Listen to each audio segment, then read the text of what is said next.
2014-ൽ മനീഫയിൽ നിന്ന് 4 ലക്ഷം ബാരൽ അസംസ്കൃത എണ്ണയായിരുന്നു കുഴിച്ചെടുത്തിരുന്നത്. ഒരു വർഷം പിന്നിട്ടപ്പോഴേക്ക് ഇത് ഇരട്ടിയിലധികമായി നിർമ്മാണഘട്ടത്തിൽ പ്രഖ്യാപിച്ചിരുന്ന ശേഷിയിലേക്കെത്തി.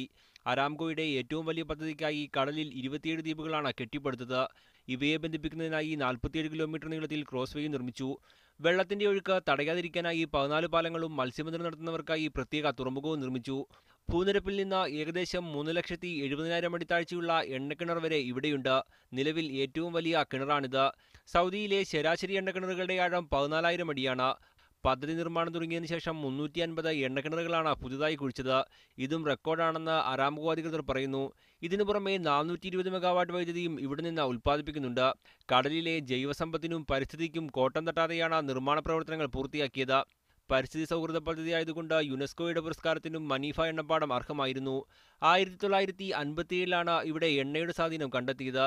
1964-ൽ ഉൽപ്പാദനം തുടങ്ങിയെങ്കിലും 1,20,000 ബാരൽ അസംസ്കൃത എണ്ണ മാത്രമായിരുന്നു ലഭിച്ചിരുന്നത്. എണ്ണയുടെ ആവശ്യം കുറഞ്ഞതോടെ 1985-ൽ പ്രവർത്തനം നിർത്തിവെച്ചു. പിന്നീട് 1995-ലാണ് ഉൽപ്പാദനം പുനരാരംഭിച്ചത്. Muhammad Sharif, media 1, Dammam.